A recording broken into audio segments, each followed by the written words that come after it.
The alarms began as a soft tremor through the deck plating, a faint pulse that most of the bridge crew of the Aurora Grace dismissed as another calibration test. For 3,000 years the Galactic Council's patrol vessels had known only routine, survey missions, relief convoys, ceremonial escorts. The idea that an alarm could signal actual danger had long since faded into legend. Captain Terran Ver watched the amber lights flicker across the ceiling panels and felt the familiar patience of habit. He was halfway through his first drink of the day, something mild and spiced from his homeworld, when the second alarm sounded, this time sharp, urgent, alive. "Report," he said, placing the cup on the console with deliberate calm. The word echoed across the bridge. Lieutenant Sarah, his communications officer, was already bending over her display. "Captain, energy spike in the outer drift. It's massive, reading far beyond Council standards. Pattern is structured, not natural." Terran straightened slowly. "Structured?" "Yes, sir. A repeating modulation. Power output comparable to a microstar." "That's impossible." She turned the screen toward him. The numbers scrolled, lines of bright data streaming like rain. Nothing in the known archives matched the frequency signatures. Navigator Hazel looked up from his station. "Maybe a sensor glitch. We're near the ion shelf, it could be interference." Sarah shook her head. "Already compensated. This isn't interference. It's a vessel." The bridge fell silent. A vessel of that power could only exist in the oldest historical records, the warships that had once torn empires apart before the Council outlawed conflict itself. Terran's voice came quietly. "Show me." The main viewer brightened, replacing the familiar starfield with a magnified sector near the Hadron Rift. For a moment there was nothing but static shimmer. Then the stars bent. Light warped as if space itself were being pulled inward, folding around an invisible weight. A wound opened in the void. From that wound emerged something vast. Metal, black as burnt glass, slid into existence. It didn't shimmer with ornamentation or decoration. It absorbed light, outlined only by the distant starlight reflecting off its armored surfaces. Angular plates overlapped like scales of a leviathan forged for endurance, not beauty. The crew whispered among themselves. Even through the display, the sheer mass of the object felt oppressive, an intentional design to communicate dominance. "Distance?" Terran asked. 13,000 kilometers and closing," Hazel replied, his voice tight. "Velocity decreasing, controlled deceleration." "It's not drifting, sir. It's approaching." Every instinct Terran had told him to back away, to retreat into the comfortable logic of procedure. But procedure had never imagined this. "Raise shields," he ordered softly. "Passive scan only. No active probes. If it's hostile, we don't provoke it." Sarah's hands trembled as she switched frequencies. "Attempting contact on Council standard." Her first transmission vanished into static. The second returned a whisper, low and distorted, like thunder underwater. Then, a voice emerged, alien yet precise, consonants snapping in deliberate rhythm. "Unidentified vessel. This is the TFS Resolute, Terran Federation Navy. Identify yourself and state your purpose." The words struck the crew with physical force. The translator displayed the phonetic rendering beside the waveform. Human language, adaptive translation successful. "Terran Federation?" Sarah repeated the unfamiliar term. "There is no record of such a polity." Terran swallowed. "Send reply?" He leaned forward slightly, speaking as diplomacy demanded. "Unknown vessel Resolute, this is Captain Terran Ver of the Galactic Council survey ship Aurora Grace. We are conducting peaceful stellar mapping in this sector. We mean you no harm." Silence. Only the hum of their life support systems answered. Then, without warning, the alien vessel moved. It rotated on an axis that shouldn't have been possible for its size, 4 kilometers long, maybe more, and turned broadside. Panels along its hull unfolded like wings. Instruments aboard the Grace screamed in protest as energy signatures spiked off the charts. "They're powering weapons!" Hazel shouted. "Negative," Sarah countered, scanning again. No target lock detected. But, Captain, they're scanning us. Active sweep, intensity unprecedented. Let them, Terrence said quietly. We have nothing to hide. The deck vibrated as invisible waves passed through them. The feeling was almost physical, like being dissected by light. For 30 seconds the Grace was an open book. Then the vibration ceased. On the main screen, the massive ship steadied, facing them directly. The comm hissed once more, and the same voice returned, this time smoother, more fluent in Council standard. Captain Terran Ver, your vessel is confirmed non-hostile. Our apologies for the intrusion. First contact protocols require verification for crew safety. Terran exhaled slowly. Acknowledged, Resolute. Your caution is understood. He hesitated, then asked the question that was already forming in every mind on the bridge. May I ask, what are you? We are the Terran Federation, the voice replied. Humans of Earth. The bridge fell silent again. Sarah whispered. Earth, that word's not in any catalog. Terran's throat was dry. You are not part of the Council, then? Negative. We operate beyond Council jurisdiction. Our mission here concerns an ongoing threat, classified as a Class Alpha hostile entity. We are tracking it through this region. Hizo's scales darkened. Class Alpha? There hasn't been a classification above Gamma in centuries. Terran raised a hand. Mute channel. The audio cut, leaving the bridge in heavy silence. The captain turned to his tactical officer. You think they mean a Reaver-type construct? Has to be, the officer said grimly. But those are legends now. No one's seen one in decades. Terran looked back at the image of the Resolute. The ship seemed patient, waiting for permission to exist in their reality. Unmute, he said. Resolute, when you say you are tracking a Class Alpha threat, are you following it? Negative, Aurora Grace. We are hunting it, to terminate. The words hung in the air like a physical weight. Terran heard Sarah gasp softly. To destroy it? Affirmative, the voice answered. We have eliminated 4 such entities to date. 4.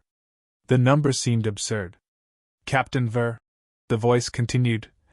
Our command requests diplomatic contact. You and your senior officers are invited aboard for preliminary exchange. Coordinates will follow. You will be received as guests under full safety guarantees. The transmission ended with the precision of a blade sliding into its sheath. The crew stared at the silent viewer, at the monstrous vessel that dwarfed their own, at the idea that somewhere inside that armored colossus, beings capable of hunting ancient nightmares were extending a polite invitation. Sarah finally broke the silence. Captain, what should we do? Terran realized his hands were clenched around the railing. He released them deliberately. We are Council officers. Contact with unknown intelligences is our duty. He looked again at the vast silhouette of the human ship, its surfaces scarred, its armor layered with history that no peaceful civilization could possibly comprehend. Prepare the shuttle, he said. We're going to meet them. The crew moved with mechanical obedience, but beneath the practiced motions flowed a current of fear. The Aurora Grace had only 37 souls aboard, trained for diplomacy and exploration, not for walking into the hangar of a warship built by a species that measured peace in the number of threats it had destroyed. As the shuttle bay doors opened, starlight poured through in silver ribbons.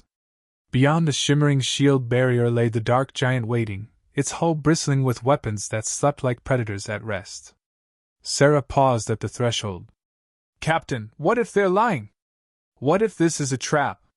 Terran met her gaze. Then we'll learn what kind of creatures these humans are, and whether fear still has a place in the galaxy. He stepped aboard the shuttle, the door sealing behind him with a soft hiss. Engines warmed, controls aligned, coordinates locked. Outside, the warship filled the stars like a rising continent of metal and fire. For a moment, the captain allowed himself to imagine the stories the Council would tell of this day, if any of them returned to tell it. The shuttle lifted, gliding into the dark. And as the Aurora Grace dwindled behind them, Captain Terran felt the first true thrill of uncertainty he'd known in his lifetime. Not all discovery, he realized, begins with curiosity. Some begins with fear. The shuttle drifted through the void, a pale fragment of light against the endless black. Inside, Captain Terran sat in the pilot's seat, every movement precise, controlled. The aurora grace grew smaller behind them until it was just another glimmer among the stars. Ahead waited the unknown, a vessel larger than any recorded in Council history. Lieutenant Sarah worked silently beside him, hands steady on her console. She was younger than most officers, brilliant, curious, but this was the first time he had seen her truly afraid. In the rear seat, Security Officer Reth adjusted the strap across his chest. The small stunner on his hip looked ridiculous now, a relic from a time when the Council believed peace could be enforced without strength. "Docking beacon acquired," Sarah said quietly. "Confirm it," Terran replied. The guidance display lit with new coordinates. The signal pulsed like a heartbeat, coming from the vast hull of the alien ship. Even through filtered sensors, the energy output forced their instruments to dim. Layers of magnetic shielding rippled around the structure, each one thicker than the Grace's entire hull. "Approach vector locked," Sarah murmured. "Take us in." The shuttle slipped forward. As they drew closer, the details of the warship unfolded, rows upon rows of armored plating, welded seams wider than corridors, each surface marked by long scars. It was a ship that had lived through fire. Massive turrets tracked across the darkness with mechanical grace, following the shuttle's slow path. Reth leaned forward. "Those mounts, there are hundreds. Maybe thousands. They're not targeting us," Sarah noted. "Yet," Reth said. The nearer they came, the more their small craft seemed to shrink. By the time they reached the outer docking field, the warship's surface filled every viewport. A hangar aperture opened like a yawning canyon, blue containment fields stretching across its mouth. "Maintain thrust," Terran ordered. "Don't deviate." The shuttle passed through the energy barrier, the hull groaning as pressure equalized. Then they were inside. The hangar was immense, larger than the Council's capital docks, filled with rows of smaller ships resting in perfect formation. Sleek, angular fighters, squat troop carriers, utility drones gliding along magnetic rails. Every machine bore the same insignia, a stylized circle of blue and white with a single star at its heart. "Terran Federation," Sarah whispered, reading the letters printed along the deck. "They mark everything, like they're proud of the name." A voice crackled through the calm. "Shuttle Grace, you are cleared to land on Pad 4. Maintain heading. Welcome aboard the TFS Resolute." The voice was male, calm, and perfectly fluent in Council standard now. Terran guided the craft down. The landing gear touched the deck with a muted thud. For a long moment, none of them moved. The hangar was silent except for the hum of machinery and the faint hiss of equalizing air. "Remember," Terran said, unfastening his restraints. "We are diplomats first, explorers second. Keep calm. Observe everything." The ramp lowered with a hiss of vapor. A gust of cool, metallic air rushed inside, thin, perfectly breathable. The three officers stepped out. They weren't alone. A group of figures waited a short distance away, humans. They were tall, bipedal, not entirely unlike Council species, but there was something in their stance that set them apart. Shoulders square, gaze forward, weight balanced as if every one of them expected a fight and would welcome it. Their eyes were forward-facing, predatory, bright with intelligence. At the center stood a man in a dark blue uniform adorned with silver markings. He stepped forward, extended his hand. "Captain Terran I presume? I am Captain Elias Rain of the Resolute. Welcome aboard." Terran recognized the gesture from cultural archives, a handshake, an ancient sign of trust, an empty weapon hand offered in peace. He matched it carefully, his smaller fingers dwarfed by the human's grip. "Thank you for receiving us," he said. "This is Lieutenant Sarah and Security Officer Reth." Rain nodded once to each of them. Behind him, his crew remained still, alert, disciplined. Even their stillness radiated control. Please follow me, Rain said. You'll find the gravity here slightly heavier than Council standard. If you feel discomfort, notify one of my officers. They followed across the hangar floor. The surface thrummed beneath their boots, transmitting the vibration of the ship's colossal engines. Overhead, fighter craft hung from magnetic cranes, technicians moving with silent precision around them. The air smelled faintly of oil and ozone. Sarah's gaze darted everywhere. They maintain combat readiness even in deep space. Incredible, Reth muttered. Or paranoid. Rain's hearing was sharper than they expected. Prepared, he corrected without turning.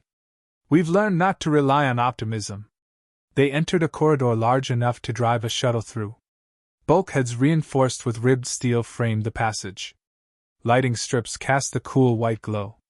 The hum of power was constant, a living heartbeat that echoed through the deck. How many crew serve aboard? Terran asked. 4,216, Rain replied evenly. Including Marines and support staff. Sarah blinked. 4,000, our entire patrol division numbers less than that. Rain's expression didn't change. Different philosophies, Captain? The galaxy beyond your borders isn't as quiet as you might believe. They turned the corner and entered a wide chamber filled with activity. Dozens of humans in various uniforms worked at consoles, their speech efficient and clipped. Displays showed star maps, threat assessments, and data streams. One wall bore a massive insignia, Terran Federation Navy, 3rd Expeditionary Fleet. This is our operations deck, Rain explained. Navigation, communications, tactical control, everything routed through here. Terran studied the room, the subtle sense of purpose that infused every motion. No wasted movement, no idle conversation. These were people trained for conflict as naturally as breathing. Rain touched a device on his wrist. Engineering report? A woman's voice answered immediately. Reactor calibration complete. Power at optimal. Good. Keep it steady. He looked back to his guests. Routine check. A sudden vibration rolled through the deck, a deep pulse like distant thunder. But Terran had felt the weight of that single pulse. It carried through the hull like the heartbeat of something alive and patient. They continued deeper into the ship. At every junction, armored personnel stood watch. Their eyes followed but never lingered. Terran noticed subtle details, how each guard kept a clear line of fire down intersecting corridors, how emergency doors were labeled not only with evacuation codes but tactical fallback points. Finally, Rain led them into a chamber overlooking the vastness of space. Floor-to-ceiling windows framed the nebula beyond, glowing with faint violet light. A table occupied the center, its surface projecting holographic star charts. Please, Rain said, gesturing to the seats. You'll want to sit for the next part. Terran obeyed, though unease coiled tight inside him. Rain activated the display. The hologram shifted to a rotating image of something monstrous, a tangled shape of black metal and burning eyes. This, he said quietly, is the entity we're hunting. We call it a Reaver-class autonomous weapon. You may know it by another name. Terran's breath caught.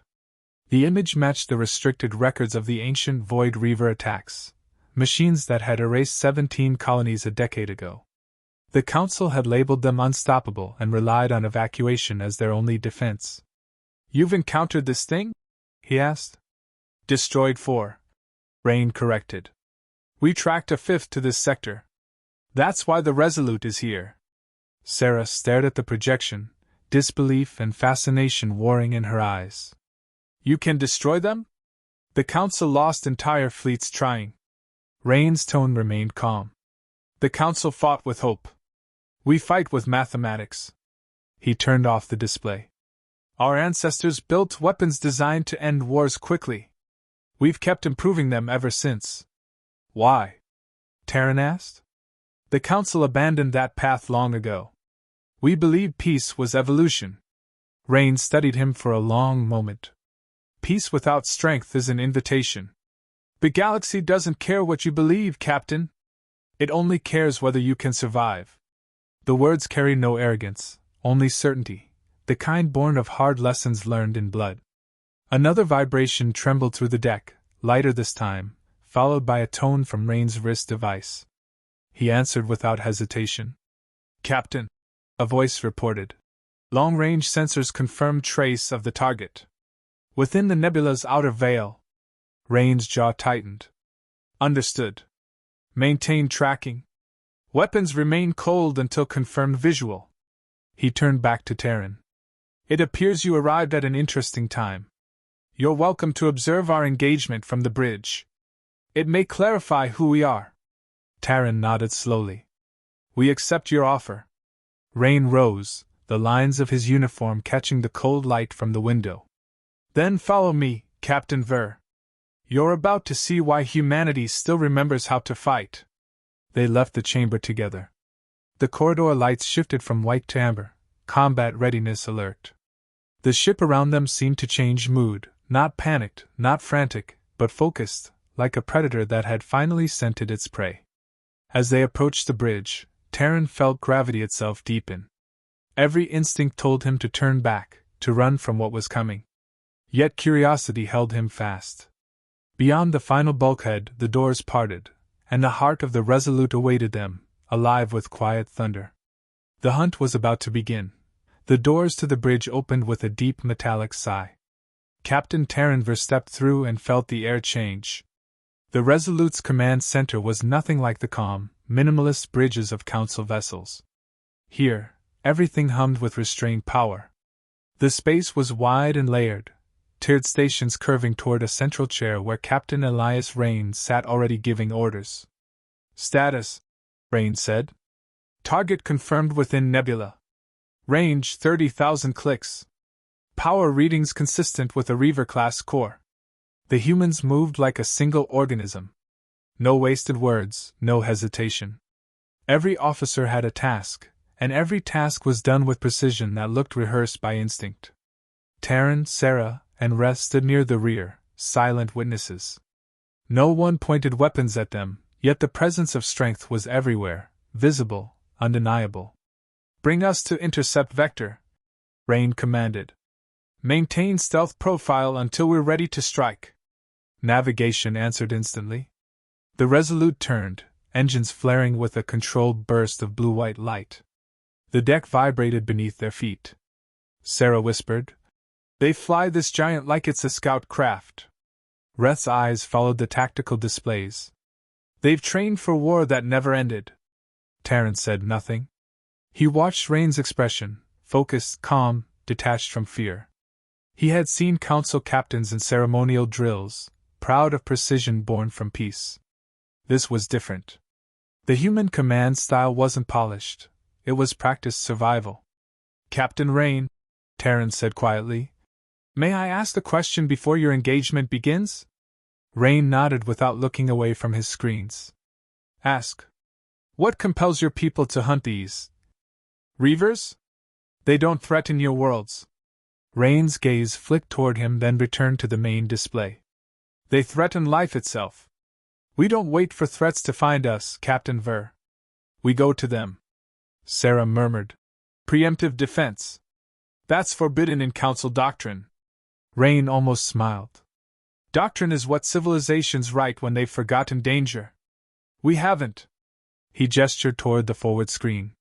Through the reinforced glass, the nebula stretched like a living storm. Strands of violet gas swirled around an invisible heart. Within that turbulence, sensors painted the faint outline of a vast, moving object. The Reaver. Terran felt his scales tighten. Even blurred by dust, the creature, machine, radiated menace. Its form was jagged, amorphous, its surface alive with shifting light. It was a relic from the galaxy's forgotten wars, an intelligence of metal and hatred. "Range 22,000, called the tactical officer. "No reaction yet." Rain's voice remained level. "Hold course. Power up primary rails, but do not engage." A deep tone reverberated through the bridge as weapon systems came online. The lights dimmed automatically to compensate for power draw. Reth gripped the railing. "That thing destroyed 17 colonies. You really think one ship can stop it?" Rain finally turned to him. No. I know one crew can. For a heartbeat, the only sound was the low thrum of the engines. Then a pulse of energy flared from the void, bright, violent. The Reaver had noticed them. Contact! The sensor chief shouted. It's powering weapons! Evasive pattern Delta 7. Rain ordered. Return signal active. Targeting solution priority. The Resolute banked hard. Gravity compensators hissed, keeping the bridge stable while kilometers of steel turned faster than physics should allow. The alien machine's first volley passed harmlessly through space they had already left. Shields holding, someone reported. Return fire, rail batteries, sequence fire, aim for power core region, 3-second intervals. The bridge vibrated as the Resolute struck back. Through the viewports, brilliant streaks of kinetic fire lanced across the darkness. Impacts flared against the Reaver's shifting shields. The thing retaliated, hurling beams that split nebular gas into rivers of plasma. Terran could only stare. The scale was beyond anything the Council fleet could have managed. The humans fought not with desperation but with precision born from repetition. Every movement of the ship, every order, every countermaneuver, flawless. Captain, enemy shields dropping, 80%. Maintain pressure. Launch strike drones, pattern echo. Panels along the hull opened, releasing a storm of small craft. Each drone moved with eerie coordination, weaving between bursts of energy, firing concentrated bursts into weakened points. Within minutes the Reaver's defenses began to falter. A ragged wound opened across its midsection, spilling molten fragments into the void. Sarah whispered, "They're doing it. They're actually winning." Rain didn't respond. His gaze remained fixed. "Prepare heavy missile spread. When its shields collapse, finish it." The human weapons officer called. "Ready." The next barrage from the Resolute tore through the enemy's remaining shielding. Alarms shrieked from the Reaver's direction. Its core began to glow, unstable, desperate. Fire! Dozens of missiles launched, bright trails cutting through the void. They struck in a single coordinated impact. A moment later, the nebula ignited in white light. When the glare faded, nothing remained of the Reaver but expanding debris. The storm quieted. The Resolute drifted through the aftermath like a hunter verifying its kill. "Target neutralized," reported the tactical officer. "No secondary signatures." "Damage report?" "Minor. Shields dropped to 40% at lowest point. No casualties." Rain exhaled once, the smallest sign of release. "Good work. Secure from battle stations." Across the bridge, the humans resumed calm efficiency, checking systems, logging data, resetting protocols. No celebration, no boasting. Just the steady rhythm of professionals doing their duty. Terran realized his own breathing had quickened. He looked at Sarah and Reth. Both were pale, silent. He turned back to Rain. "You destroyed what the Council deemed indestructible." Rain's answer was quiet. "Because we remember what indestructible means." He rose from his chair and faced them fully for the first time since the battle began. "Come with me, Captain Ver. There's something you should see." He led them from the bridge into a side corridor that curved upward toward a viewing gallery. Beyond the transparent wall stretched the debris field, twisted metal glowing faintly against the stars. Rain pointed. "That is why we build ships like the Resolute. Not to wage war, but to end it before it reaches the innocent." Terran stared at the drifting remains of the Reaver, still half expecting it to reform. "The Council would call this barbaric. Then the Council would be extinct," Rain said. "Your worlds sleep in peace because they've forgotten the dark. We haven't." He turned away from the window. "You asked earlier why we fight. Now you've seen the answer. But there's more to understand than weapons. Humanity's strength doesn't come from steel, it comes from what we protect." He started down the corridor again, motioning for them to follow. "You're invited to Earth, Captain Ver. See where we come from. Then decide what kind of peace your Council truly wants." The offer hung between them, vast as the silence outside. Terran looked once more at the stars, at the ruins of a nightmare undone by human resolve, and felt the certainty that history had just changed course. The Resolute sailed through the quiet between stars. In the observation deck, Captain Terran stood before the transparent wall and watched the nebula fade into a faint ribbon of light behind them. The debris of the destroyed Reaver scattered like ashes in the wake of the human warship. He had expected celebration, songs, cheers, some expression of triumph. Instead, the humans simply returned to routine. Damage reports, system checks, logs. To them, annihilating an ancient terror was maintenance, not glory. Rain joined him, carrying 2 cups of steaming liquid. "Caffeine," he said, handing one across. "It helps us stay awake after battle." Terran examined the drink. It smelled bitter, alive. "You celebrate with stimulants?" Rain smiled faintly. "We celebrate by staying ready." They stood together in silence for a moment, the human's reflection and the alien's both cast in the glass. "You've seen what we do," Rain said. "Now you should see who we are. When will we reach your world?" 2 weeks at Standard Drive. We'll rendezvous with 3 other ships en route, part of the 3rd Expeditionary Fleet. Terran nodded. His own shuttle crew had returned to the Aurora Grace by now, maintaining formation behind the Resolute. The Council had already begun sending encrypted inquiries, questions he had no language to answer. The door opened softly. Lieutenant Sarah entered, still pale from the battle but eyes bright with questions. "Captain, the humans have offered access to their common areas for observation. Permission to accept?" Terran inclined his head. "Go. Learn what you can. Keep your recorder active." She glanced at Rain. "If that's acceptable." "Of course," Rain said. "Our crew will answer what they can. Curiosity is welcome here." Sarah hesitated. "You don't fear that we'll steal information?" "If you can," Rain said dryly. "You deserve it." She left with an awkward bow. Terran turned back to the stars. "Your confidence borders on arrogance." "Arrogance ends where preparation begins," Rain replied. "It's not that we think no one can harm us. We just make sure we're ready when something tries." The ship vibrated subtly as engines shifted power. Outside, the stars elongated into thin streams of light, faster than light transition. "Welcome to Fold Space," Rain said. "Your council forbids this drive, doesn't it? They claim it's unstable." Rain chuckled. "It was, until we fixed it." The next day, Terran walked the inner decks of the human warship under escort of Lieutenant Hannah Reyes, a science officer with a disarming smile and a stride that matched the rhythm of the ship itself. She showed him the gymnasium first, a cavern of metal and sound where humans lifted impossible weights, ran on machines that simulated gravity, and sparred in padded rings.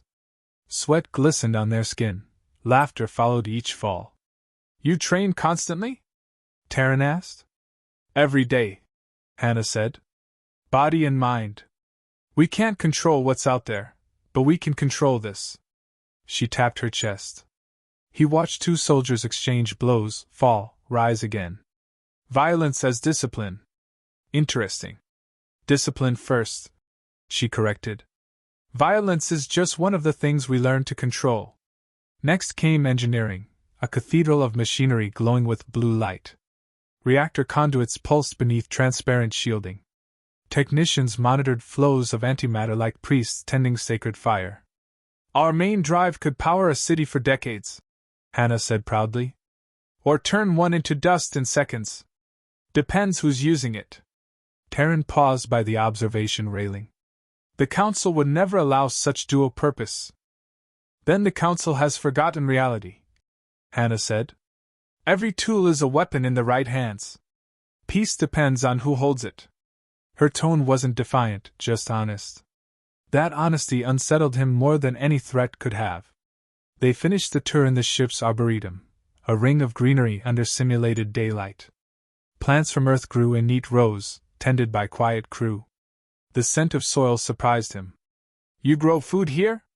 "Food, oxygen, sanity," Hannah said. "Even soldiers need something alive around them."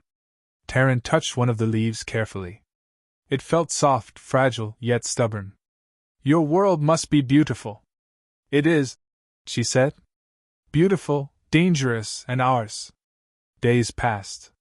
Terran spent them recording observations, transmitting cautious reports to the council, and struggling to find language adequate for what he'd seen. Sarah returned each night with stories that sounded like legends, a mess hall filled with laughter even after combat, music that echoed through corridors, crew who spoke of home as if it were a lover waiting beyond the stars. They aren't monsters, she told him once, quiet and certain. They fight so they can live like this. Reth disagreed. They fight because they enjoy it. Look at them, they smile when they train. Maybe they smile because they're not afraid to face what they are, Sarah answered. Terran listened without interrupting. He had no conclusion yet. On the 10th day, the fleet assembled. 3 additional human warships emerged from fold space in brilliant flashes of light, sleek giants bearing the same insignia. They formed formation with mathematical precision, side by side with the Resolute. 3rd Expeditionary Fleet, Rain said over the intercom. Standard Formation Alpha. Set course for Sol. The alien captain stood on the bridge again as the human voice counted down. He had thought the Resolute immense. Now, surrounded by its sisters, it seemed merely part of a greater design. Dozens of smaller escort ships slid into position like meadow birds around Titans. Is all this necessary for a journey home? Terran asked. Necessary? Rain repeated. No. Expected. We travel armed because peace is fragile. We treat every return as if we might have to fight for it. The formation accelerated. Stars streaked past in silent brilliance. When the fleet dropped out of fold space, Terran's translator struggled to describe what his eyes saw. The Sol system filled the viewer, planets, moons, stations. Mars glittered with latticework cities. The asteroid belt shimmered with mining colonies linked by glowing trails. Jupiter's moons were ablaze with orbital lights. And ahead, floating in the black, was Earth. Blue. White. Green.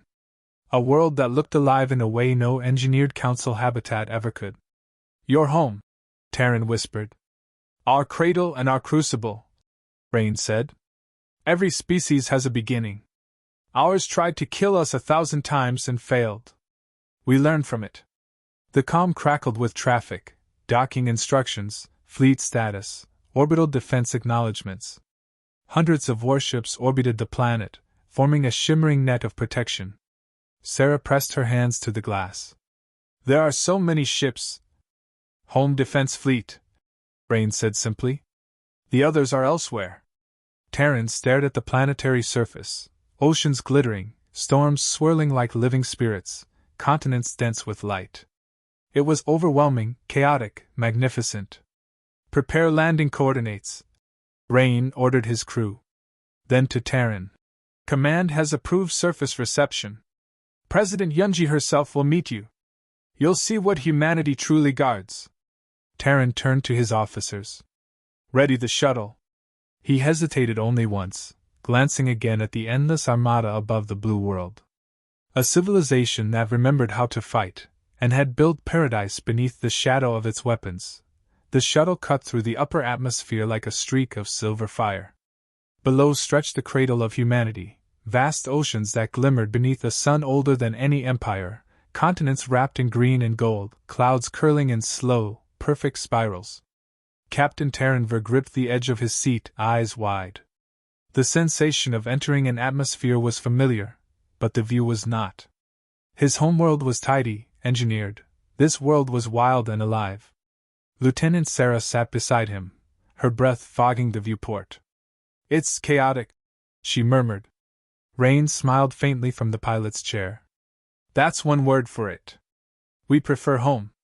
The shuttle banked toward a continent lined with glittering cities. Massive orbital elevators pierced the clouds, carrying cargo and light between planet and sky. But beyond the sprawl of glass towers, Terran saw mountains still capped with snow, forests stretching unbroken, oceans untamed. Your civilization coexists with wilderness?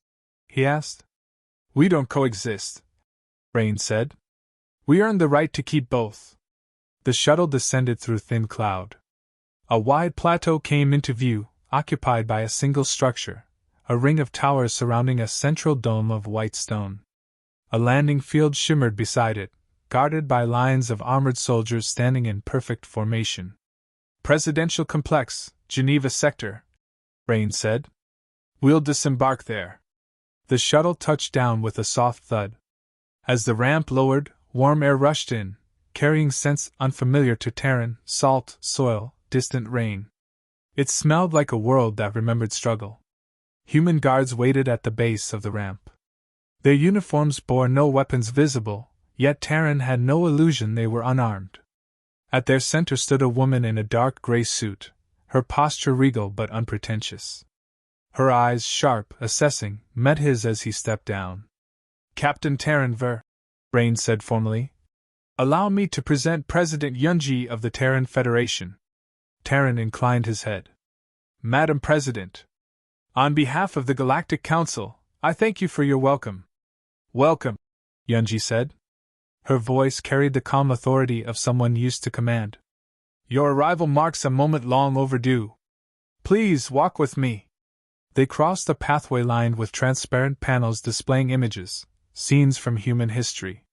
Terran saw ruins and cities, war and peace, hands building, ships launching, children staring at stars. This is our archive, Yunji said. We don't hide the past. We carry it. One image stopped him, an ancient warship, crude compared to the Resolute, burning through clouds toward a battlefield of fire. Beneath it, a caption read, First Contact War, Year 2179. You fought another species long ago? Terran asked. Yunji nodded. Many. Some still remember it. Others don't. She paused. The galaxy forgot that peace cost something. We didn't. They entered the central dome. The air was cool, filled with soft light from above. A great map of the galaxy occupied the floor, illuminated with colored points. Some glowed steady blue, council space. Others burned red, uncharted, dangerous regions.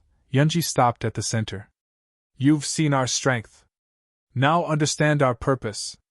Humanity doesn't seek empire. We seek equilibrium. Where chaos grows, we act. Where danger hides, we illuminate. Terran studied the map. You believe yourselves guardians of the galaxy. Yunji's lips curved faintly. Guardians? No. Just survivors who refuse to let extinction win twice. She gestured, and the map shifted to display the image of the destroyed Reaver. This was one of hundreds. The Council's laws forbid the technology to stop them. Ours demand that we do. Why tell me this? Because the Council will listen to you, Yunji said. And soon, they'll have to decide whether to join us or hide behind words again. Terran's gaze lifted. Join you, or face you. Yunji didn't deny it. The galaxy is large, Captain. There's room for peace, but only the kind defended by will. Later, as dusk fell, Terran stood on the balcony of his guest quarters overlooking the city. The lights of Geneva stretched to the horizon, a living constellation. Distant thunder rolled. Rain shimmered like molten silver against the window. Sarah approached quietly. They've given us unrestricted access to their records. History, science, philosophy. It's overwhelming. Do you think they mean to intimidate us? Terran asked. I think they don't need to, she said. They're everything the Council warned us not to become, and everything we secretly wish we were. He said nothing. The rain fell harder, drumming against the glass. Reth entered next, his expression grim. Our ship reports multiple fleets mobilizing from human space. They're not celebrating, Captain. They're preparing for something. Terran turned. For what? Reth hesitated. Exploration, they said. But their ships carry weapons enough to end empires. Terran walked back to the window. Thunder split the sky again, lightning reflecting off the sea. Perhaps they intend to end fear itself, he said softly. The next morning, the delegation was escorted to a massive auditorium within the dome. Hundreds of human officers filled the hall, alongside diplomats from minor worlds that had allied with them. A holographic emblem of the Terran Federation hovered above the stage. President Yunji stood before them. Today we welcome the Galactic Council's first representatives. They came seeking understanding. Let us give them truth. Applause filled the hall, thunderous but disciplined. Terran felt every eye on him, curious, respectful, and utterly unafraid. Yunji continued. The Reaver threat is not gone. It sleeps in the void beyond council reach. We will go there. We invite all who believe peace must be protected, not presumed. She turned toward him. Captain Ver, the council may fear us. But they should fear silence more. Speak for them when you return. Terran bowed his head. I will. But I cannot promise what they will hear. Then promise to remember what you've seen. That night, aboard the Resolute preparing for departure, Terran looked once more at the blue planet below. For the first time in centuries, he felt the fragile tremor of awe, of realizing that peace without strength was merely waiting for extinction. Sarah joined him at the viewport. Will you tell the council everything? He nodded. Everything. She hesitated. Do you think they'll believe you? No, he said quietly. But they'll feel it. The Resolute lifted silently from orbit, engines lighting the darkness.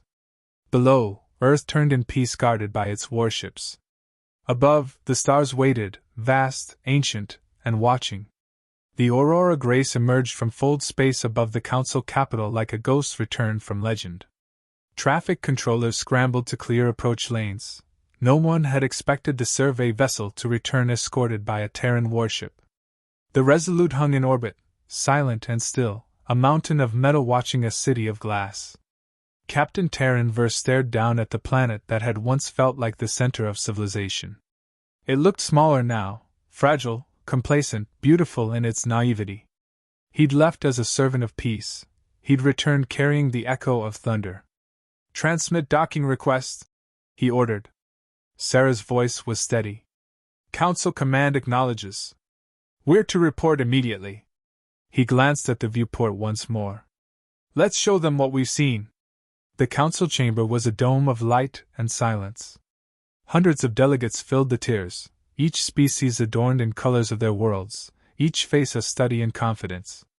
For millennia, these halls had decided the fate of stars without ever raising a weapon. When Terran entered, the noise dimmed to whispers. The presiding arbiter, a towering Cerati with crystalline skin, struck the floor once with his staff. Captain Terran Ver of the Aurora Grace, he intoned. You stand before this assembly to report on your unauthorized contact beyond council borders. Terran bowed slightly. Yes, Arbiter. But what we found was beyond authorization or denial. Proceed. He activated his recorder. Holographic light filled the chamber, images of the Resolute, the battle in the nebula, the destruction of the Reaver. Gasps rippled through the audience. Delegates leaned forward, eyes reflecting the silent explosion that had turned nightmare into ash. Terran's voice carried evenly. The humans call themselves the Terran Federation. They exist beyond our map sectors. Their ships are built for war, yet their world is at peace. They destroyed what we could not. A murmur swept the tiers. One elder leaned forward, eyes hard. You brought a warship to our skies. Do you realize the risk? Terran met his gaze. Risk? They came not to threaten but to show us what we've forgotten, that survival demands readiness. Another delegate hissed. You sound like them. I saw them, Terran answered. And I saw ourselves through their eyes, unarmed, unready, unremembered. The Arbiter raised his staff again. Captain, the Council exists to preserve peace. And how long will peace last when others fight while we debate? His words echoed. The silence that followed was heavier than any weapon. Hours later, the chambers were empty save for Terran, Sarah, and Reth. They stood in the observation gallery overlooking the planet's shimmering night side. The capital lights pulsed like veins beneath crystal domes. They don't believe us, Sarah said quietly. They believe, Reth replied. They just refuse to understand. Terran watched a fleet of unarmed transport ships crawl across orbit, graceful and helpless. They still think peace is a law instead of a choice. What will they do? Sarah asked. They'll form a committee, he said bitterly. They'll study, debate, and file reports while the humans prepare for the next threat. Reth crossed his arms. Maybe we should prepare too. Taryn turned. Then we'd have to remember fear. And the council has outlawed that, too. That night his quarters were filled with soft diplomatic light and quiet. He couldn't sleep. The faces of Earth haunted him, those bright, unbroken eyes that had looked into the abyss and refused to blink. A tone chimed. Incoming transmission, encrypted, Terran origin. He accepted. Rain's voice came through, calm and familiar. Captain Ver. We're departing your orbit. Command requested we keep distance, for diplomacy's sake. I understand, Terran said. They fear what they can't control. Rain chuckled softly. Then they'll fear us for a while. But someday they'll thank us. Will there be another Reaver? There's always another, Rain said. And we'll be there first. Static hissed for a moment. Then Rain's voice softened. Tell them peace isn't a promise. It's a watch we keep. Tell them, before something else does. The line went dead. At dawn, the Resolute fired her engines and slipped beyond orbit, vanishing into fold space like a blade withdrawn from its sheath. The light it left behind cast a faint glow over the Council world's upper atmosphere, like the last echo of a forgotten sun. Terran watched until the glow faded. They came to remind us, he murmured. Now it's our choice whether to remember. Sarah stood beside him, voice quiet but steady. Do you think we will? He didn't answer. The silence between stars would decide. Months passed. The Council did what the Council always did, formed committees, drafted resolutions, and congratulated itself for restraint. In the quiet between meetings, reports drifted through hidden channels, uncharted systems now mapped, new trade routes opened, strange transmissions repeating a single emblem, the blue and white star of the Terran Federation. Captain Terran Ver had been reassigned to advisory duty. In truth, it was exile in comfort. His quarters overlooked the Council's inner gardens, perfect and sterile. Every morning, he read the same reports and watched the same suns rise above a world that believed it was eternal. But the stars were changing. Sarah entered one evening carrying a datapad. Another colony petitioned for Terran assistance, she said. Pirates on the frontier. The Council refused to send ships, so the humans did. The pirates surrendered within hours. Reth, leaning against the wall, gave a dry laugh. And the Council calls it interference. Terran looked up from his desk. No, they call it unilateral stabilization. They can't even say the word help anymore. Sarah set the pad down. They're expanding fast. Not conquering, protecting. Worlds are volunteering to join them. Reth folded his arms. The Council won't stand for it. Terran gazed out at the stars. They won't have a choice. Weeks later, he was summoned before the High Committee. The chamber was smaller than the Grand Council Hall but colder. Holographic charts floated above the table, lines of Terran fleets moving like arteries through space. An elder spoke first. Captain Ver, you initiated contact with the Terrans. Explain their intent. They intend survival, Terran answered. And they're offering the same to anyone who stands beside them. Through force. Through strength, he corrected. Another delegate hissed. And you admire them? I understand them, he said. Because I saw what they fight. You've only read about it in archives. The Arbiter's crystal face hardened. Do you suggest the Council adopt their militarism? I suggest we remember how to live beyond comfort. The room fell silent. For a long moment, only the soft hum of the holograms filled the air. Then the Arbiter dismissed him with a wave. Outside, Sarah waited. How did it go? They'll deliberate, he said bitterly. And by the time they finish, the Terrans will have redrawn half the map. Far beyond the capital, at the edge of known space, a Council survey outpost sent a single, frantic transmission before vanishing.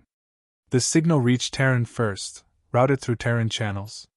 He recognized Rain's voice. Unidentified Reaver signatures detected near the Kellen verge. We're responding. Inform your council. If they wish to witness, now's the time. Terran didn't ask permission. He boarded the Aurora Grace, its engines cold from months of neglect, and launched before the bureaucrats could invent a reason to stop him. Sarah and Reth were already aboard. I thought you'd gone soft, Reth said as the engines warmed. Terran smiled faintly. Not yet. When they dropped from full space, the stars burned bright and close, and before them loomed a Terran armada. Dozens of warships hung in formation, sleek and terrible, their hulls reflecting distant starlight. At the center, larger than all the rest, the Resolute waited like a silent sentinel. Terran's comm crackled. Grace, this is Rain. Welcome back. Stay clear of the engagement perimeter. Engagement? Terran asked. Another Reaver cluster, Rain said. 4 major entities. We'll end them here. The council ship drifted to a safe distance. Sarah whispered. 4? The council fleet couldn't stop one. Reth muttered. Let's see if their legends hold. The battle began without fanfare. One moment, space was silent. The next, the Terran fleet moved as one. Engines flared, weapons unfolded, formations shifted with mathematical grace. The Reavers surged from the void like black storms, each larger than a moon, each trailing tendrils of burning metal. Terran's sensors blurred under the energy flood.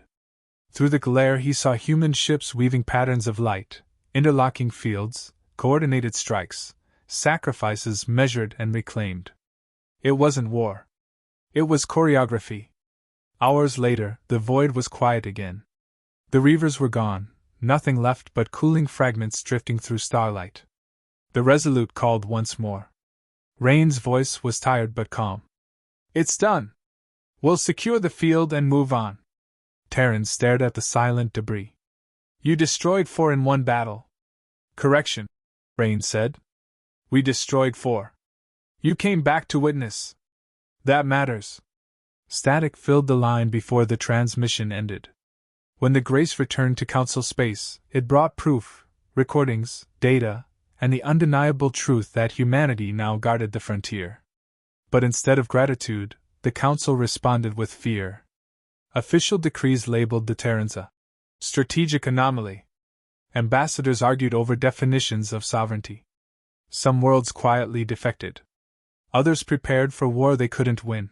Terran sat through endless hearings until one night he simply left the chamber mid-sentence. Sarah followed him out into the rain-lit avenues. Where will you go? She asked. To the frontier, he said. Where things still matter. Back to them? Back to reality. Reth joined them, slinging a bag over his shoulder. Then we'd better hurry before the next committee decides to ban courage. Their ship lifted from the capital the next morning, unnoticed among the endless flow of diplomatic transports. Behind them, the council world glimmered in its glassy peace. Ahead, the dark waited, vast, ungoverned, alive. As the Grace angled toward the stars, Terran sent a single, simple message into open space. To the Terran Federation, this is Captain Terran Ver. We remember. The Aurora Grace slipped through the outer rim of known space, her hull etched with the faint scars of distance. No escort this time, no orders, no permission, just a direction, toward the frontier where humanity's shadow burned brightest. Captain Terran Ver sat in the command chair, hands clasped loosely, eyes fixed on the streaking stars. Beside him, Sarah monitored the long-range signals, a tapestry of coded transmissions that painted the map of a new order rising in the dark. Multiple Terran frequencies, she said quietly. Traffic density increasing. Looks like they've established permanent outposts. Reth leaned forward from the tactical station. Or colonies. Terran's voice carried no surprise. Both. They build and defend at the same pace. Through the viewport, the first sign of Terran presence emerged, a station orbiting a red dwarf, its hull shaped like a massive ring of steel and light. Civilian ships docked beside military carriers. Supply freighters moved in careful precision. Every vessel bore the blue and white star. Broadcasting our identity, Sarah said. The reply came instantly. Welcome, Aurora Grace. Dock at Bay 12. Captain Rain awaits. The docking bay of the Terran outpost was immense, half industrial complex, half city and metal. Workers in pressure suits moved among cranes and shuttles, the hum of activity steady but calm. This wasn't the chaos of conquest. It was construction, expansion, purpose. Rain met them at the platform edge. Time had weathered him a little, lines deeper around his eyes, but his presence was unchanged, disciplined, grounded, unflinching. Terran Ver, he said with the ghost of a smile. Didn't think you'd stay under glass forever. Glass cracks, Terran replied. Steel endures. Rain's laugh was genuine. Come on. There's something you should see. He led them through corridors lined with viewports. Outside, the station's vast rings extended into the dark, dotted with lights from new construction. Beyond that, the planet below shimmered with pale oceans and streaks of cloud, a world still raw, half terraformed, its continents traced with the faint glow of human settlement. This system was abandoned centuries ago, Rain explained. Too unstable for colonization. We stabilized it. New home for millions of refugees from the collapsed sectors. Refugees? Sarah asked. From where? Worlds your council never reach, Rain said. Worlds that didn't have the luxury of debate. They entered a chamber overlooking the planet's day side. Engineers and administrators worked in quiet harmony, holograms floating above their consoles. A massive emblem rotated slowly at the room's center, United Frontier Command. This isn't just Terran, Terran said. He recognized the markings of other species, logos and glyphs that didn't belong to humanity alone. It's not, Rain said. The Federation grows, but not by force. They come to us because we protect them. They fight beside us now. Terran studied the display. Dozens of allied fleets, thousands of worlds, each a point of light spreading outward from Sol like a growing constellation. The Council, for all its age, had never united so many. Sarah whispered. They're building a new galaxy. Rain's eyes were steady. We're building a safe one. Later, in Rain's private quarters, the two captains sat across from each other. The hum of the station surrounded them like a heartbeat. You knew the Council wouldn't act, Rain said. I hoped they would, Terran replied. I was wrong. Hope is a luxury, Rain said. We deal in consequence. Terran looked up. And if consequence leads to empire? Rain shook his head. Then we've failed. But if we let fear of power stop us from using it, we'd have failed sooner. Outside the viewport, the stars seemed closer. Construction drones flitted like sparks around the skeletal frame of a new ship, larger even than the Resolute, its hull half-finished and gleaming. What's her name? Terran asked. Rain smiled faintly. Endurance. She'll lead the frontier patrols. Humans and allies both. Terran rose and walked closer to the glass. The Council will see this as provocation. They can call it what they want, Rain said. But when the next storm comes, and it will, they'll be glad we were here first. Weeks passed. Terran and his crew remained on the outpost, studying, learning, adapting. Sarah traded data with human engineers. Reth trained with Terran Marines and came back bruised but grinning. The Grace was refitted with new drives, Terran technology humming beneath its once pure Council frame. One evening, Terran stood again beside Rain in the observation dome. The new ship was complete now, floating like a promise above the newborn world. What will you do now? Rain asked. Go home, Terran said. Tell them again.